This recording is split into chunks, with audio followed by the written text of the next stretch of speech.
Hey guys, welcome to Devbhoomi career point. I hope you all are doing great. तो देखिए दोस्तों, लगातार channel पे हमारी टेस्ट सीरीज चल रही है यूट्यूब चैनल पे।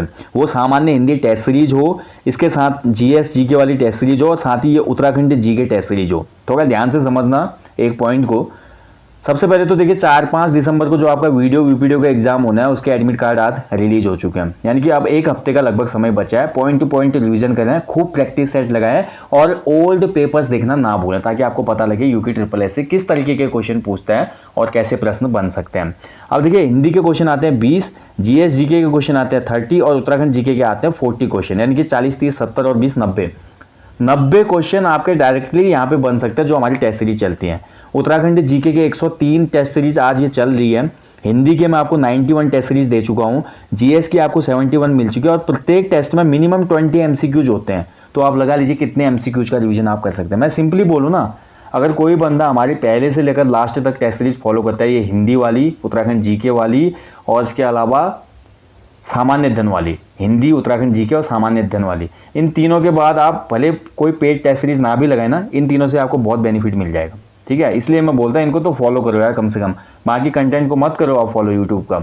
इन 3 टेस्ट सीरीज को फॉलो करो। इसके साथ साथ जो हमारे full length UP triple SC का मॉडल पेपर आता है, उसको फॉलो जरूर करना और ओल्ड सॉल्व पेपर जितने भी करवाएं उनको भी देख लेना। ठीक है, तो चलिए पहला क्वेश्चन देखेंगे आज उत्तराखंड जीके टेस्ट सीरीज 103 में। कुमाऊं मंडल की स्थापना के समय तत्कालीन कमिश्नर कौन था? तो बहुत अच्छा क्वेश्चन है। इसके लिए आपको पता होना चाहिए कुमाऊं मंडल की स्थापना कब हुई। कुमाऊं मंडल की स्थापना हुई थी 1854 में और उसमें कमिश्नर था बैटन। देखिए, अभी आयोग ने लास्ट टाइम पे क्वेश्चन गलत दिया था। कुमाऊं मंडल का जो मुख्यालय था ना, वो अल्मोड़ा से नैनीताल स्थानांतरित कब हुआ? तो ये इसका राइट आंसर था 1855 अक्टूबर में, बैटन के टाइम पीरियड पे। अजय सिंह रावत जी वाली बुक में साफ दिया हुआ है, ऑथेंटिक बुक है और ये क्वेश्चन डिलीट होगा। ठीक है, अभी पूछा गया था 1857 सही माना था आई थिंक आयोग ने, इसमें वो गलत है। किसी बुक में डेटा हो सकता है, लेकिन हम अजय सिंह रावत जी की बुक को भी तो यहाँ पर प्रत्यावर्तन में लगा चुके हैं ना, तो नंबर मिलेंगे उसके। तो बैटन इसका राइट आंसर था। अब कुमाऊं मंडल की स्थापना तो मैंने आपको बताई दी 1854। तो गढ़वाल मंडल की स्थापना जान लीजिए, नेक्स्ट क्वेश्चन में पूछा जा रहा है गढ़वाल मंडल की स्थापना कब हुई थी। तो गढ़वाल मंडल स्थापित हुआ था आपका 1969 में, 1969 में। ठीक है, ऑप्शन डी इसमें सही है। और जनपद कुमाऊं, अब यहीं पे 2 क्वेश्चन को और समझिए। देखिए, कुमाऊं मंडल, गढ़वाल मंडल तो आपको पता चल गया ना, मैं आज कंफ्यूजन दूर कर रहा हूँ। देखिए, कुमाऊं मंडल की स्थापना मैंने कितनी बताई, 1854। गढ़वाल मंडल की स्थापना कितनी बताई अभी, 1969। ध्यान से समझिएगा, कुमाऊं जनपद कब बना था? कुमाऊं जनपद बना था 1815 में। गढ़वाल जनपद कब बना पहली बार? ये 1839 में बना। ठीक है, ऐसे ही 2 और संगठन है जिनमें कंफ्यूजन होता है। कुमाऊं मंडल विकास निगम, गढ़वाल मंडल विकास निगम, दोनों स्थापित हुए 1976 में, 1976 में। हो गया पूरा कंफ्यूजन आज क्लियर? ठीक है, तो इन तिथियों को याद रखना है आपने अच्छे से। एक बार वीडियो को और स्किप करके देख लेना अगर समझ में नहीं आया तो ये बातें जो बताई। चलिए बढ़ते अगले क्वेश्चन की तरफ। निम्न में से किस इतिहासकार ने हर्षदेव जोशी को विभीषण कहा था? बहुत अच्छा क्वेश्चन है। अब हर्षदेव जोशी की कहानी आपने पढ़ा है नहीं पढ़ा है मैं नहीं जानता। उत्तराखंड का कोर्स जिन लोगों ने लिया था हमारे एप्लीकेशन के स्टोर से, उन लोगों ने तो अच्छे से पढ़ा होगा और समझ भी गए होंगे क्यों बोला जाता है। ठीक है, देखिए, जो हमारे ये हर्षदेव जोशी थे, कुमाऊं का चाणक्य भी कहा जाता है इसको। गोरखाओं को भी सूचना प्रदान की चंद शासन की और उधर पंवार शासकों को भी प्रदान की। यानी कि अपने राजतंत्र की, जहाँ पे ये अच्छे खासे इनको पद मिला हुआ था, जिस राजतंत्र में सम्मान था, दरबारी थे, उसी राजशाही की जो गुप्त सूचनाएं थी, सीक्रेट प्लान था, जो भी सिक्योरिटी प्लान होते हैं उनके, वो सभी ये लोग डिस्ट्रीब्यूट कर देते थे। कभी गोरखाओं को सूचना देते थे और आमंत्रित करते थे अल्मोड़ा पे आक्रमण करने के लिए, कभी यहाँ पे परमार राजाओं को। इसीलिए इतिहासकार राहुल सांकृत्यायन जी ने हर्षदेव जोशी को विभीषण कहा। यहाँ राइट आंसर हो जाएगा इसमें राहुल सांकृत्यायन। उत्तराखंड ग्राम्य विकास संस्थान कहाँ पे स्थित है? तो ग्राम्य विकास संस्थान की लोकेशन है रुद्रपुर में, ऑप्शन सी। ओके, बढ़ते हैं नेक्स्ट क्वेश्चन की तरफ। किस तिथि को उत्तर प्रदेश पुनर्गठन विधेयक 2000 के नाम से लोकसभा में प्रस्तुत किया गया? तो यहाँ पे देखिए, ये पूछा जा रहा है उत्तर प्रदेश पुनर्गठन विधेयक 2000 के नाम से लोकसभा में पहली बार पृथक राज्य उत्तराखंड के लिए कब प्रस्तुत हुआ? पहले लोकसभा में बिल प्रस्तुत होता है, फिर राज्यसभा में पारित होता है, फिर राष्ट्रपति उस पर साइन करते हैं, तब जाके वो कानून बनता है। तो उत्तराखंड के संदर्भ में भी यही हुआ। ठीक है, 27 जुलाई को ये हमारा प्रस्ताव गया था लोकसभा में। 27 जुलाई इसमें सही उत्तर है। ओके, ठीक है। अब जैसे लोकसभा में पास हुआ ये हमारे जो उत्तर प्रदेश पुनर्गठन विधेयक 2000 था, लोकसभा में पारित हो गया था ये। ठीक है, पेश तो सबसे पहले कब हुआ? देखिए, यहाँ पे पेश, यहाँ पे पूछा गया कि पेश कब हुआ, तो सबसे पहले प्रस्तुत किया गया 27 जुलाई 2000 को इसको, इस विधेयक को। उसके बाद देखिए लोकसभा ने इस विधेयक को कब पारित किया, तो 1 अगस्त को लोकसभा ने इसको पारित किया, क्योंकि उसी दिन नहीं किया, थोड़ा टाइम लिया। 27 जुलाई को प्रस्ताव रखा गया होगा और 1 अगस्त 2000 को लोकसभा ने ये प्रस्ताव पारित किया। उसके बाद 10 अगस्त को ये प्रस्ताव पारित होता है कहाँ पे, राज्यसभा में। ठीक है, आगे की जो क्रोनोलॉजी है समझिए। 10 अगस्त के बाद 28 अगस्त 2000 को उस समय के जो तत्कालीन राष्ट्रपति थे KR नारायणन, तो उन्होंने इस पे साइन किए थे और फाइनली फिर जैसे साइन हो गए 28 अगस्त को, तो फिर उसके बाद हमारा राज्य बन गया, उत्तराखंड राज्य अस्तित्व में आया दोस्तों। ठीक है, 9 नवंबर 2000 को, तो फाइनली 9 नवंबर 2000 को हमारा राज्य बना था। और कभी क्वेश्चन बनता है कि उत्तराखंड गठन के समय तत्कालीन राष्ट्रपति कौन थे सेंटर में, तो ये थे KR नारायणन, याद रखेंगे। ठीक है, इस चीज़ को हमेशा ध्यान से समझिए, फिर से कन्फ्यूजन होगा इसमें।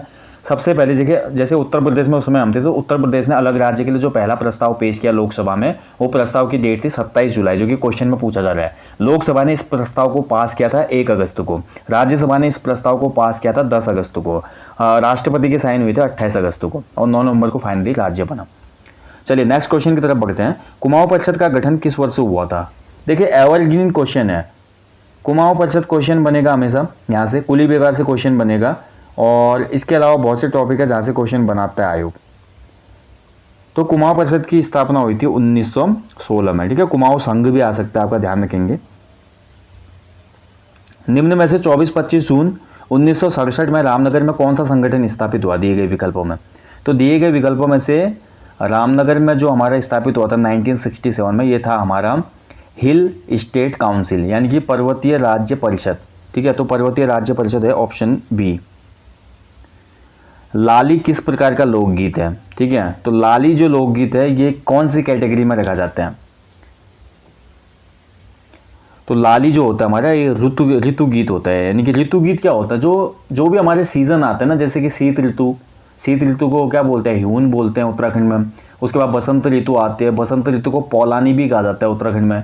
फिर हमारी वर्षा ऋतु आती है, उसको बसक्याल या चौमासा कहा जाता है। तो ऋतुओं के आधार पर उत्तराखंड में जो गीत गाए जाते हैं उनको कहा जाता है ऋतु गीत। ठीक है, जैसे कि अगर मैं बात करूँ, मार्च का महीना आता है, बसंत ऋतु आता है। बसंत ऋतु में जब घुघुती हमारी जंगलों में बोलने लगते हैं, कोयल टाइप की जो आवाज़ आती है, तो उस समय हमको बहुत से गीत देखने को मिलते हैं उत्तराखंड में, उस पर बेस्ड है। ऐसे ही देखिए, आपने देखा होगा काफल का जब सीजन होता है, काफल जो कि उत्तराखंड का राजकीय फल है, तो यहाँ पे भी एक गीत गाने को सुनने को मिलता है काफल से रिलेटेड। ठीक है, ये ऋतु गीत होते हैं। ऐसे वर्षा लगते तो वर्षा का एक गीत है, नरेंद्र सिंह या नेगी जी का हमारा वर्षा लागी गे वाला जो गीत है, तो वो ऋतु गीत के कैटेगरी में रखा जाता है ऐसे गीतों को। ठीक है, लाली भी इसी में एक है। किस जनपद में दयारा बुग्याल है? तो दयारा बुग्याल देखिए बहुत इंपॉर्टेंट है, उत्तरकाशी जनपद में इसकी लोकेशन है। दयारा बुग्याल इसलिए भी फेमस है क्योंकि यहाँ पे खेली जाती है बटर फेस्टिवल, यानी कि मक्खन होली। मक्खन होली के लिए फेमस है। ठीक है, दयारा बुग्याल वेरी इंपॉर्टेंट। निम्न में से उत्तराखंड से किसने गांधी जी की दांडी यात्रा में भाग लिया था? तो गांधी जी की दांडी यात्रा जो थी वो सविनय अवज्ञा आंदोलन का हिस्सा था। नमक कानून को तोड़ने के लिए गांधी जी ने ये यात्रा शुरू की थी। इसमें उत्तराखंड के 3 व्यक्तियों ने पार्टिसिपेट किया था, Jyotiram Kandepal, Bhairav Dutt Joshi and Khadag Bahadur Singh. And the right answer is option D, उपयुक्त सभी। चलिए बढ़ते हैं नेक्स्ट क्वेश्चन की तरफ। कराचल देव के उत्तराखंड पर शासन की जानकारी किस अभिलेख से प्राप्त होती है? तो कराचल देव ने भी उत्तराखंड में अटैक किया था, इस बात की जानकारी हमको मिलती है गोपेश्वर अभिलेख से। ठीक है, देखिए अब इसमें कई लोग कंफ्यूज हो जाएंगे, ये आपको डायरेक्टली मिल जाएगा क्वेश्चन कहाँ पे, जो हमारी मेहरबान सिंह गुसाई जी की किताब है उत्तराखंड का राजनीतिक इतिहास वाली, वहाँ पे आपको देखने को मिलेगा। कराचल देव के जो उत्तराखंड के शासन की जानकारी, शासन पे बोला गया यहाँ पे कि कराचल देव ने भी उत्तराखंड में शासन किया था, ये गोपेश्वर अभिलेख हमें बताते हैं। ठीक है, चलिए बढ़ते हैं अगले क्वेश्चन की तरफ। सामाजिक और राजनीतिक जागरूकता हेतु उत्तराखंड राज्य का पहला संगठन था। तो देखिए सामाजिक और राजनीतिक जागरूकता के लिए सबसे पहले अल्मोड़ा में 1870 में स्थापना की गई थी डिबेटिंग क्लब की। ऑप्शन डी इसमें सही उत्तर है, डिबेटिंग क्लब।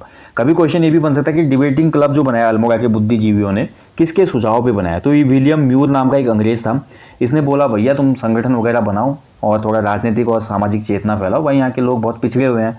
और दूसरा अगले साल इसने एक और एडवाइस की, भैया तुम एक काम करो, इतना अच्छा संगठन तुम लोगों ने बनाया तो एक न्यूज़पेपर भी निकालो। तो इसी के सुझाव पे फाइनली 1871 में अल्मोड़ा अखबार अस्तित्व में आता है।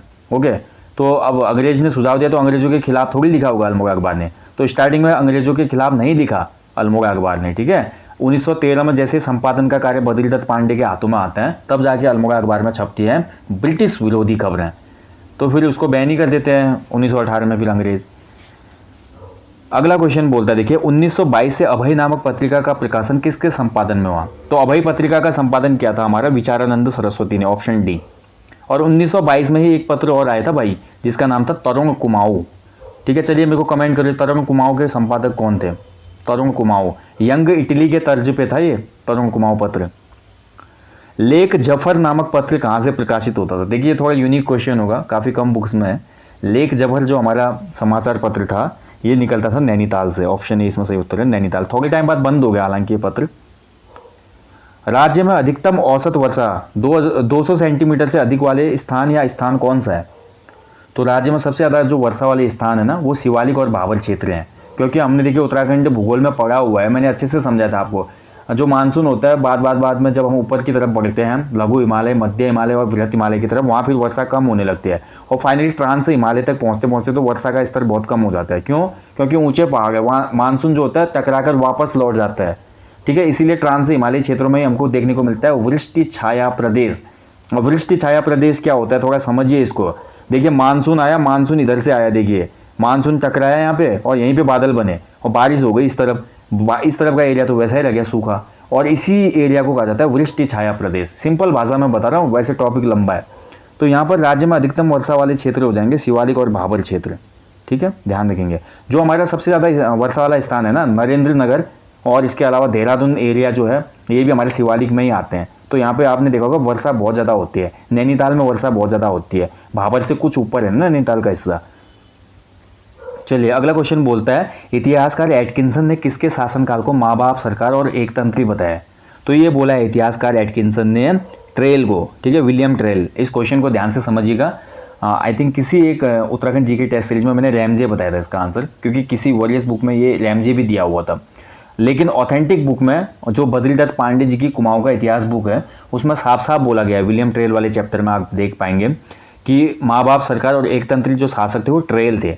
ट्रेल इतना ज़्यादा कठोर कानून बनाता था और इतनी कठोरता से चलता था कि इसके सामने एक और जो बोल सकते हैं कि सेंटेंस था वो बहुत फेमस हो गया था उसमें। ठीक है, तकिया कलाम, नो अपील, नो दलील, नो वकील। अपने कानून बनाता था ट्रेल। ठीक है, इसीलिए इसके जो शासन को माँ बाप सरकार एकतंत्री बताया गया। बहुत जिद्दी टाइप का प्रशासक था विलियम ट्रेल। तो ऑप्शन सी इसमें बिल्कुल सही उत्तर है। अगला क्वेश्चन बोलता है, युगसैल वंश का प्रभुत्व निम्न में से किस क्षेत्र में रहा था? तो देखिए उत्तराखंड में युगसैल वंश भी रहा था एक बार। ठीक है, और बहु अराजकता जो कोई टाइम पीरियड रहा दोस्तों, उसमें भी बहुत से वंशों ने उत्तराखंड में शासन किया था, हम पढ़ते हैं उत्तराखंड इतिहास में। तो युगसैल वंश रहा था हमारा कालकूट में, यानी कि कालकूट वर्तमान किसका नाम था? कालसी का। कालसी का जो प्राचीन नाम था कालकूट था। एक चक्राता का प्राचीन नाम था। गोविशाण काशीपुर का प्राचीन नाम था। ठीक है, किस वर्ष देहरादून और चंडी के इलाके कुमाऊं कमिश्नरी में शामिल किए गए? तो देहरादून और चंडी के इलाके जो थे पहले ये पंवार शासन के अंतर्गत थे, लेकिन जैसे 1815 में खोया हुआ साम्राज्य वापस पाता है सुदर्शन शाह, तो उनको केवल अलकनंदा का उत्तरी भाग दिया जाता है। उत्तरी भाग में केवल क्या आता है हमारा? उत्तर काशी का एरिया ज़्यादा आता है। अब हमारे जो सुदर्शन शाह है वो रिक्वेस्ट बोलते हैं अंग्रेजों को कि देहरादून चंडी का एरिया भी मुझे दे दो प्लीज़, क्योंकि ये पहले से हमारे पास था। लेकिन अंग्रेज थे भाई, बोलते हैं युद्ध हमने किया, इतने सैनिक मारे गए, इतना युद्ध में हमारा इन्वेस्टमेंट हुआ है, तो वापस दो कुछ तुम। अब सुदर्शन शाह तो उस समय बिल्कुल खजाना ही नहीं था उनके पास, पैसा ही नहीं था ना, कैसे देते? तो उनको व्यवस्था में साइन करने पड़े। तो अलकनंदा का ऊपरी भाग उनको मिलता है, उत्तर वाला, और देहरादून चंडी क्षेत्र हमारे फ्री हो जाते हैं कुछ समय के लिए। लेकिन फाइनली जब विलियम ट्रेल आता है गद्दी पर, तो विलियम ट्रेल 1826 में इसको हमारा किस में शामिल कर देता है? कुमाऊं कमिश्नरी में। ठीक है, या ब्रिटिश कुमाऊं गढ़वाल में। इस चीज़ का ध्यान रखेंगे, वेरी इंपॉर्टेंट है। किस पंचवर्षीय योजना के दौरान उत्तराखंड अस्तित्व में आया था? वेरी इंपॉर्टेंट क्वेश्चन है। तो उत्तराखंड अस्तित्व में आया था हमारा 9वीं पंचवर्षीय योजना के अंतर्गत। ठीक है, 9वीं पंचवर्षीय योजना। तो 9वीं पंचवर्षीय योजना का टाइम पीरियड था भाई 1997 से 2002। तो 2002 में जो ये वाली पंचवर्षीय योजना थी 97 से 2002 वाली, ये 9वीं चल रही थी। ठीक है, ऐसे 2002 से लेकर हमारी 7 तक 10वीं, 2007 से लेकर 2012 तक 11वीं पंचवर्षीय योजना चली थी, जिसमें हमारा काशीपुर का IIM बना है, क्वेश्चन बना है।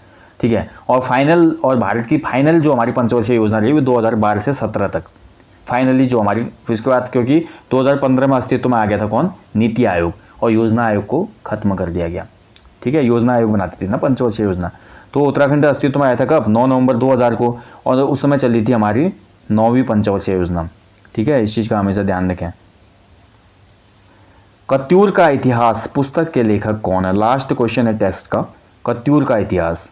तो कत्यूर का जो इतिहास लिखा है ये पंडित रामदत्त तिवारी की रचना है। ऑप्शन सी इसमें से उत्तर है, रामदत्त तिवारी। ओके, तो दोस्तों ये था Uttarakhand GK test series part 103। आशा करता हूँ सभी क्वेश्चन बहुत ज़्यादा हेल्पफुल होंगे आप लोगों के लिए, और जितने भी टेस्ट सीरीज हैं वो मान के चलो 101% बेनिफिशियल है अपकमिंग एग्जाम्स के लिए। और अगर आप पेड टेस्ट सीरीज लगा रहे हैं हमारी एप्लीकेशन स्टोर से, तो वो तो आपका सोने पे सुहागा होगी, इसकी मैं गारंटी दे रहा हूँ। बाकी जाने से पहले दोस्तों आप सभी लोगों के लिए एक संदेश, अपने जीवन में अधिक से अधिक पेड़ लगाएं और लोगों को भी मोटिवेट करें पेड़ लगाने के लिए। और इसके साथ साथ उत्तराखंड के खूबसूरत प्लेसेस में जब भी आप घूमने जाएं तो लोगों को अवेयर करें कि वहाँ पे साफ सफाई और शांति व्यवस्था बनाए रखें। इसी आशा के साथ मिलूंगा आपको नेक्स्ट टॉपिक में। तब तक आप लोग अच्छे से अपनी स्टडी करें, अपना ध्यान रखें दोस्तों। जय हिंद, जय उत्तराखंड, शुभ रात्रि।